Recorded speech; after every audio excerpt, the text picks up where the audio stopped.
Shalom Aleichem, Yosef here. I wanted to talk today about 5 unique challenges to English speakers when it comes to learning Hebrew in Israel.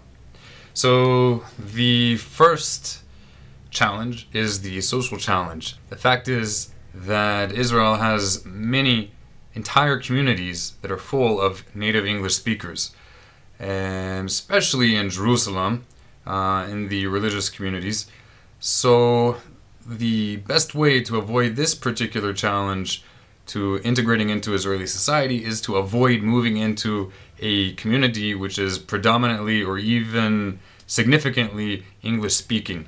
The second challenge is the issue of jobs. So on the one hand, while it is certainly a benefit in Israel for new immigrants that they can more or less easily find a job where they can use their native language and don't need to speak Hebrew or have a fluent level of Hebrew already. At the same time, this is something that hinders them from advancing in Hebrew.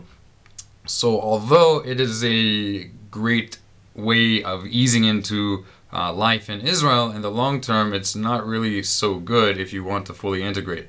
This is also one of the reasons why, unlike English speakers, people who move to Israel from countries where they speak other languages, such as Ethiopia or Russia or Middle Eastern countries, they are perceived correctly to be learning Hebrew much more quickly than English speakers.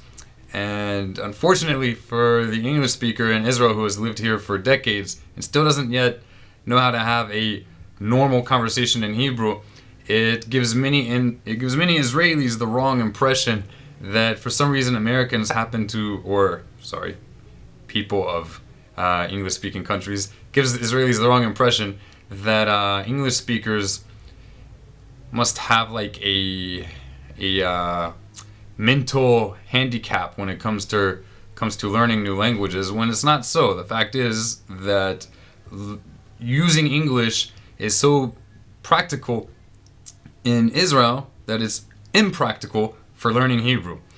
And so the way to avoid that is that if you want a job in English, try to make it not your long-term occupation solution.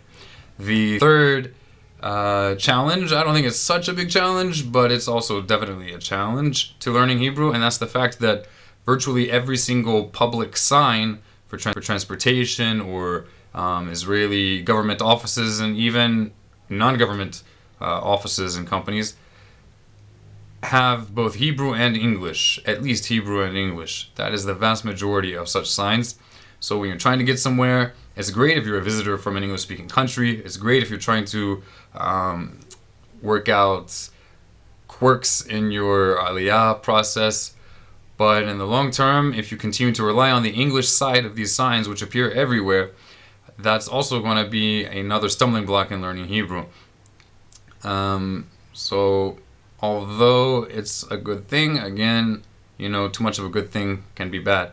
The fourth challenge that is unique to native English speakers is Israelis' love of English. And really, this is kind of an international phenomenon. Not that they particularly love English-speaking countries per se, but because English, unbeknownst to many Americans, because English is such an internationally used language, virtually everybody, has a drive to learn English. So the very moment an Israeli notices the slightest accent, and I'm not talking about the thick American accent in Hebrew, even the slightest accent in Hebrew, they will try out their English to see if this is an English speaker they're talking to, in order to take advantage of the opportunity to develop their own English.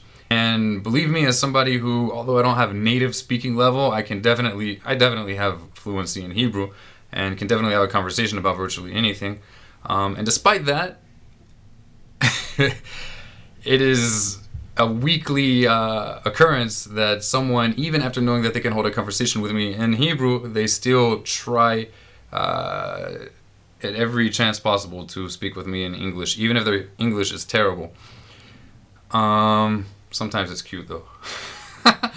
And so what you got to do there is just be stubborn, and that's something that is not always a bad thing. The Middle East is kind of known for that, and the Jewish people in particular, those stiff-necked, yeah. But I think it's really a broader Middle Eastern trend, and in this case, also for learning Hebrew, it's definitely a positive thing. You need to be stubborn about learning Hebrew. When an Israeli tries to use English with you and you want to be learning Hebrew, heck, you move to the Middle East. And presumably that's one of the reasons that you moved, because you want to know the Hebrew language, whether for religious reasons or for social Jewish reasons.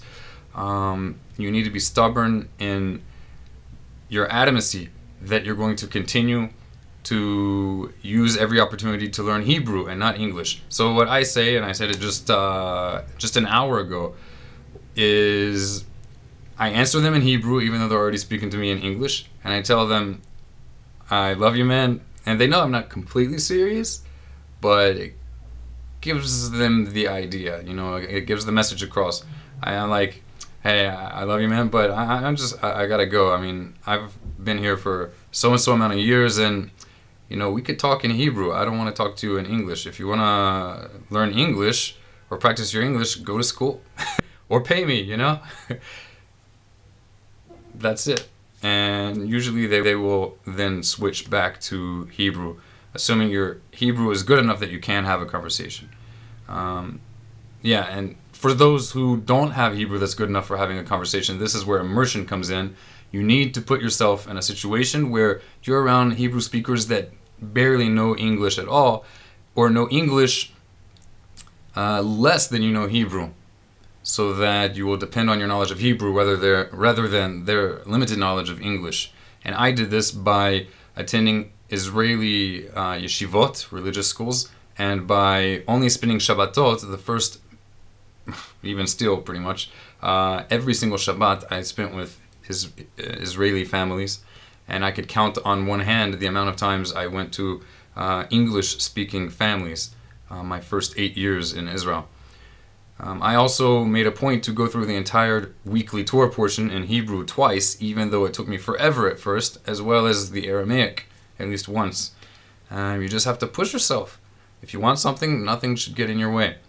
The fifth challenge, and this is, I think, my final challenge that I'm only now beginning to overcome, is the challenge of media, mass communications, internet. And that is, although I've already solved pretty much all these other problems and I have a level of fluency in Hebrew, I still, when I want to know what's going on in the world, have a tendency to turn towards English news resources, or when I'm researching, to turn automatically to English sources. Fact is, there's a lot more information available in English than in Hebrew and many other languages. But until I get practically a native level of fluency, I need to use every opportunity to develop my vocabulary. So what I've been doing for the last 2 months is I just don't look at the news unless I go to a Hebrew news website. And that's that. I hope this was beneficial for you. Please provide in the comments any further tips you may have for other people. Visit the Middle East. It's not as bad as you might think on the news. Come to the Holy Land. Baruchim Aba'im. For all those of upright heart. Shalom uvracha. Kol tov.